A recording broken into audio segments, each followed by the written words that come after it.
Johan Barbe, vous êtes agriculteur dans les Vosges et vous jugez les aides de l'État insuffisantes, tout simplement. Et effectivement, pour vous, l'État ne fait pas son job? Au-delà de ne pas faire son job, c'est que Emmanuel Macron avait demandé à réformer finalement les aides quand il y avait des sinistres et des événements climatiques. Donc on était plutôt favorable à une évolution. Et aujourd'hui, il avait parlé de la mise en place de la solidarité nationale. Rien n'en est aujourd'hui. Aujourd'hui, on a une enveloppe qui est fermée, qui est non utilisée par la ministre parce qu'elle nous dit préparer un plan. Mais préparer un plan, les agriculteurs sur le territoire, ils ont besoin de réponses concrètes et de savoir s'ils vont retrouver ou pas de la trésorerie pour pouvoir acheter de la nourriture, notamment pour les animaux qui en ont besoin, notamment ceux qui ont des problèmes pour implanter des céréales à l'automne. Donc il nous faut vraiment quelque chose de costaud. Et à l'heure, la réponse de la ministre, elle est vraiment très light selon nous. Et surtout, ce qu'on demande, c'est qu'elle arrête de nous dire on prépare, quoi. Ça Mais fait alors, plus de là, 2 mois faut qu'il aujourd'hui qu'on s'active vit la sur sécheresse. quoi, à votre avis? Faut qu'il s'active sur quoi en priorité, puisqu'on a la sécheresse qui n'arrête pas d'être présente, on a les incendies qui sont multiples, on le sait, pendant l'été, la période estivale, c'est souvent le cas. Vous allez me dire, ça se répète année après année, et à chaque fois, nos pompiers sont sur le front. Là, dans l'immédiateté, quels seraient les axes sur lesquels travailler rapidement et immédiatement? Parce que moi, j'ai l'impression aussi que l'histoire se répète. Je me souviens de Gabriel Attal qui était sur son ballot de paille et qui nous expliquait qu'il prenait les doléances de tout le monde et qui allait changer les choses. Donc en fait, voilà, c'est là, est-ce qu'on peut faire quelque chose de rapide? Ce qu'on peut faire déjà, c'est que la ministre, elle annonce qu'elle va enclencher l'ISN, donc c'est l'assurance récolte sur l'ensemble des surfaces engagées, donc aussi bien les prairies que les céréales. Donc les céréales, c'est fait, elle a acté comme quoi qu'elle pouvait débloquer 80% des sommes qui seraient dues aux agriculteurs, mais sur la partie prairie, aujourd'hui, on n'y est toujours pas. Donc ceux qui sont plus dans le dur au moment où on se parle, c'est plutôt les éleveurs, parce qu'ils ont une vraie inquiétude. On est en train de consommer les stocks d'hiver. Donc, quelle sera la capacité à reconstituer des stocks là à l'automne pour passer l'hiver? Et la ministre devait annoncer notamment des aides de transport, des choses d'accompagnement pour l'achat de fourrage. Et à ce stade, nous n'avons rien. Et si on n'anticipe pas les achats, finalement, il n'y aura plus à acheter parce que la période des récoltes sera finie. Donc, c'est pour ça qu'on a besoin d'une réponse très rapide. Et puis après, je rappelle quand même qu'on avait une loi d'urgence agricole qui devait permettre de redonner un peu de bon sens au monde agricole. Et pour l'instant, le compte n'y est pas. Et on attend toujours avec impatience le Conseil constitutionnel pour voir comment il va censurer ou pas certains articles de la loi. Georges Fenech. Oui, mais oui, vous faites un référence à cette loi qui a été définitivement adoptée le 21 juillet dans le Sénat, et qui effectivement est frappée d'un recours devant le Conseil constitutionnel. Donc attendons l'issue, parce qu'on se souvient que notamment la loi du plomb, vous en souvenez très bien, qui prévoyait la réintroduction des pesticides, avait été en partie censurée. Là, on réintroduit dans cette loi les pesticides en question, en les confiant notamment aux chercheurs de l'ANSES. Et en plus, ajouter à cela quand même une gestion plus fluide, plus facile pour les agriculteurs de l'eau. Vous avez quand même satisfaction sur des points essentiels, non? On a satisfaction à ce stade sur des points essentiels, mais ils sont saisis pour le Conseil d'État, donc le Conseil constitutionnel, pardon. Donc il nous faut attendre cette réponse parce que sur la partie stockage de l'eau, si on n'obtient pas ce fameux doublement des capacités, on sera encore à côté. Aujourd'hui, ce n'est pas que beaucoup pensent à l'eau pour le maïs. Le maïs, c'est pas que ça. L'eau, c'est pour tout le monde aujourd'hui. On a besoin de l'eau pour des prairies, on a besoin de l'eau pour le maraîchage, on a besoin de l'eau pour la gestion des incendies. Donc finalement, on a besoin de faire des réserves un peu partout en France pour que collectivement, on puisse répondre à ces étés de plus en plus secs. Si on n'est pas en capacité à le faire, malheureusement, la nature le prendra le dessus et nous subirons à chaque fois des incendies comme on est en train d'en subir, alors que tout le monde est conscient qu'il faut qu'on arrête de subir des incendies, parce qu'à chaque fois, c'est détruire de la biodiversité, c'est détruire des forêts, et ça, personne n'en veut. Donc pour ça, il nous faut vraiment quelque chose de costaud. Donc on espère que le Conseil constitutionnel sur la partie stockage de l'eau revienne pas en arrière par rapport à ce qui a été acté sur la loi. Et puis après, sur le retour potentiel de certaines molécules chimiques, c'est pas un retour obligatoire et notamment validé par les politiques. On a toujours mis l'ANSES derrière. Donc je pense que ça, c'est le bon compromis. Et c'est pour certaines filières simplement, hein, les betteraves, etc. Oui. Et des pesticides qui sont d'ailleurs autorisés dans tout le reste de l'Union européenne, me semble-t-il. C'est ça, ils sont autorisés à ce stade dans toute l'Union européenne.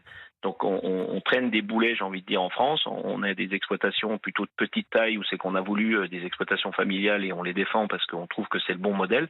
Mais pour ça, il ne faut pas non plus qu'on nous mette plus de contraintes que nos collègues européens, surtout qu'on est sur un marché unique.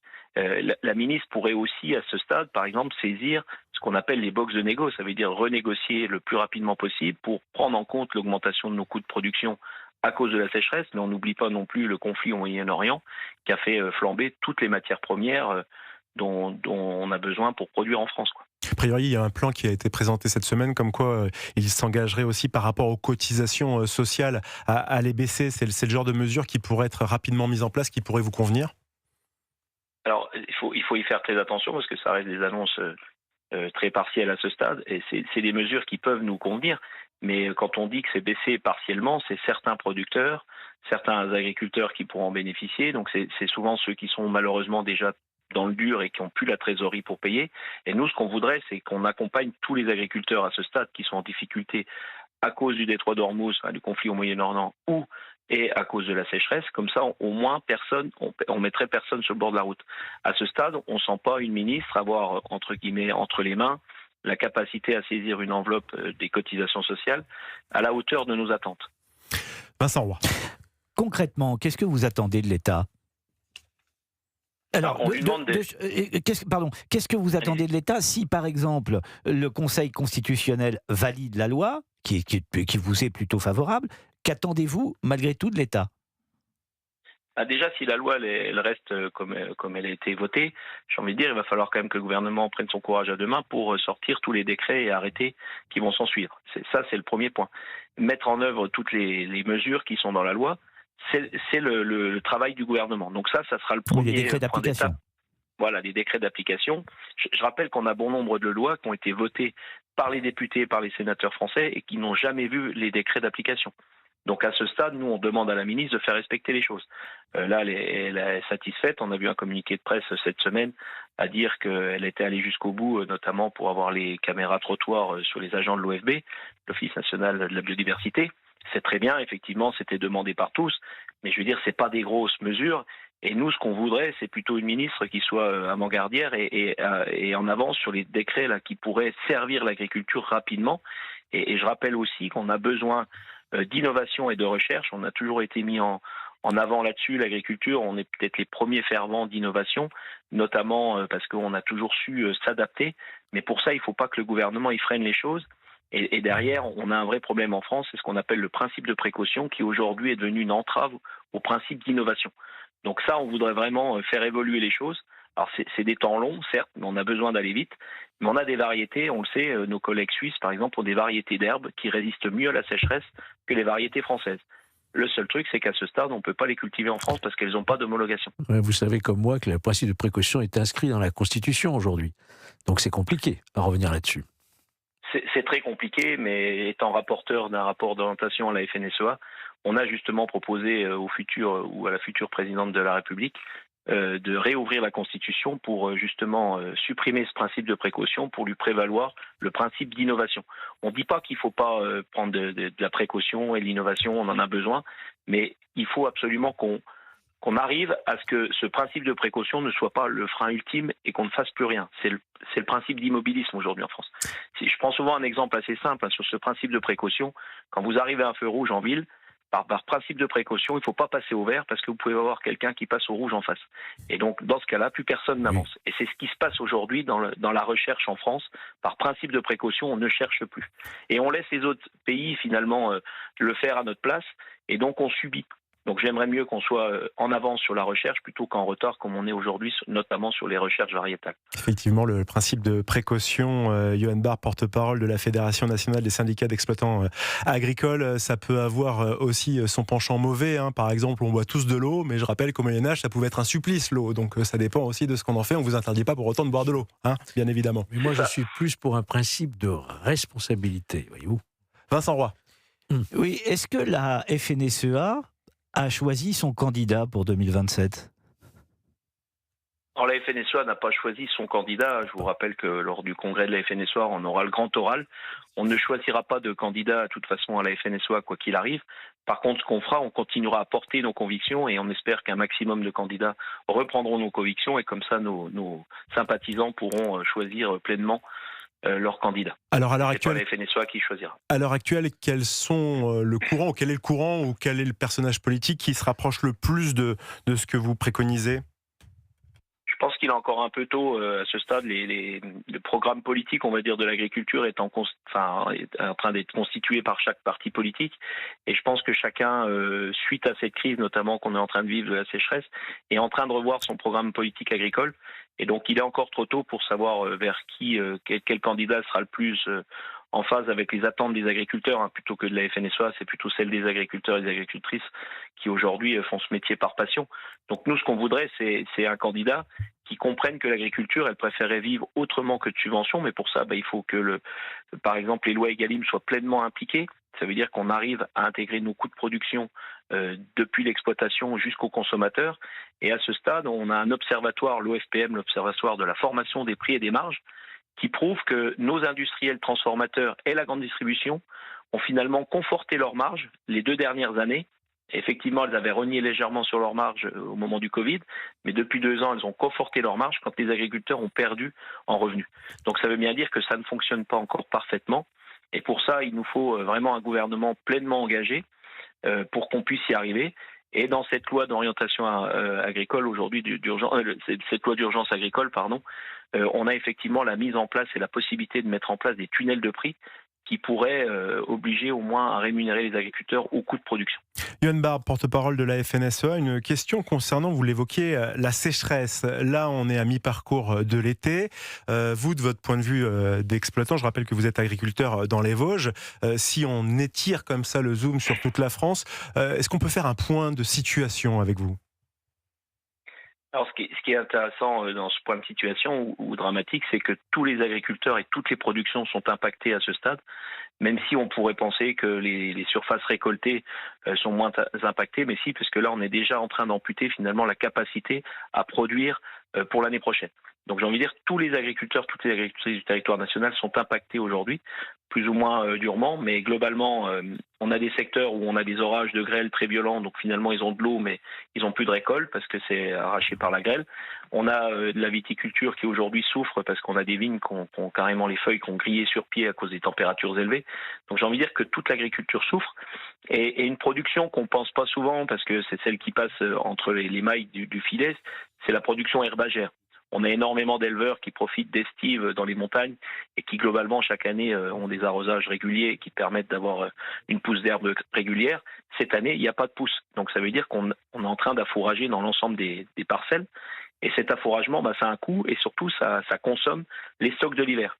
Et de l'autre côté, on a des cultures de maïs qui ont été vraiment impactés, qui ont déjà coûté très cher en irrigation, mais l'irrigation n'a pas suffi parce que la plupart du temps, ils ont pu irriguer le premier mois, mais le deuxième mois, il y a eu des arrêtés où on a été interdit d'irriguer, donc finalement, les plantes sont quand même mortes. Donc aujourd'hui, on a un vrai phénomène où c'est que toute l'agriculture française est concernée, et je pense qu'on ne peut pas mettre une ou l'autre production en avant. C'est vraiment tous les agriculteurs qui sont touchés par cette sécheresse d'ampleur nationale. Johan Barbe, dites-moi, on parle de la récolte française aussi de maïs qui devrait chuter de 35% à 9 millions de tonnes cette année. C'est du jamais vu depuis 1980. C'est le gouvernement qui le confirme aujourd'hui en raison de la diminution des surfaces dédiées, mais aussi des canicules. Là aussi, a priori, ça ne va pas aller en s'arrangeant.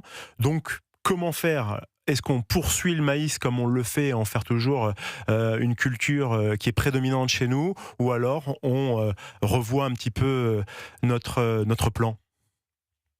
Et je pense qu'il faut continuer. On ne peut pas se permettre de se passer du maïs si rapidement. Je rappelle par exemple dans la production laitière, aujourd'hui, il y a une grosse partie de l'alimentation qui est issue des maïs fourrages. Parce qu'on parle souvent du maïs grain, et ce que vous évoquez, c'est le maïs grain. Il y a les maïs fourrages, et 98% des maïs donnés à nos vaches laitières ne sont pas issus de l'irrigation. Donc ça veut dire qu'eux, on va subir pleinement la sécheresse, et il y aura des baisses de rendement. Mais il faut comprendre quand même une chose, c'est que cette plante, elle est quand même assez fantastique, parce que moi, dans les Vosges, par exemple, où c'est qu'on est en train de subir la sécheresse, mes prairies, il n'y a plus rien dessus. Sur mes champs de maïs, je suis désolé, ils sont encore debout, ils produisent encore. Alors par contre, ils vont faire moins de grains, moins d'amidon, donc il aura une moins bonne valeur alimentaire pour mes vaches, mais j'aurai un volume qui sera encore présent. Alors que sur les prairies, je n'ai plus rien. Donc ça veut dire qu'il ne faut pas dire qu'il ne faut plus de maïs, il faudrait plutôt qu'on ait une bonne recherche pour avoir des variétés qui résistent mieux à la sécheresse, mieux aux excès de chaleur, et puis peut-être aussi adapter en fonction des territoires comment on peut faire. Parce que le maïs, tout n'est pas irrigué non plus. Il faut faire attention quand on dit le maïs, 100% de la surface de maïs n'est pas irriguée. J'ai une question, moi, qui me taraude un petit peu. On sait que le métier d'agriculteur, d'agricultrice est assez difficile. On en entend beaucoup qui ont des grosses difficultés pécuniaires à chaque mois. Très difficile de boucler justement ces fins de mois. Et pourtant, on voit encore des très grosses exploitations, des jeunes agriculteurs qui s'engagent avec des 300, 400, 600, 800 000 euros de crédit. Est-ce que c'est conscient de faire ça ou au contraire, c'est plutôt de les laisser aller au devant d'un grave problème ? Ça a toujours été le fléau, j'ai envie de dire, de l'agriculture, c'est que les jeunes qui s'installent ou les moins jeunes, ils y croient à fond et donc ils investissent le maximum qu'ils peuvent dedans pour trouver un outil rentable et surtout une exploitation avec viabilité. Et le vrai sujet, c'est comment on fait pour accompagner justement cette agriculture face aux aléas climatiques qui sont quelque chose de récurrent peut-être de plus en plus.